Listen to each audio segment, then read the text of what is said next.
মানুষ তার খারাপ সময়ে বরাবরই একা। আপনি মানেন আর না মানেন, মানুষ যখন খারাপ সময়ে পড়ে অনেক প্রিয় মানুষগুলোকে জীবন থেকে হারিয়ে ফেলে, কাছের যে মানুষগুলো ছিল তাদেরকেও হারিয়ে ফেলে।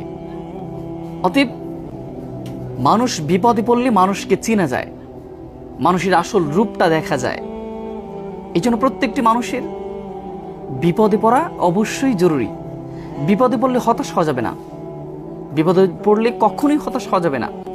একটু ধৈর্য ধরে এই স্বার্থলোভী মানুষগুলোকে চেনা যায়, স্বার্থপর মানুষগুলোকে চেনা যায়। আর যখন বিপদে পড়বেন না তখন অসংখ্য মানুষগুলোকে পাবেন। এই জন্য খারাপ সময়ে একমাত্র আল্লাহ ছাড়া কাউকে পাবেন না। আল্লাহ ছাড়া এই খারাপ সময়ে কেউ আপনাকে ভালোবাসবে না, কেউ আপনাকে কাছেও টানবে না। অতএব দুঃখের সময় আল্লাহ, সুখের সময় মানুষগুলোকে এত রাখবেন না।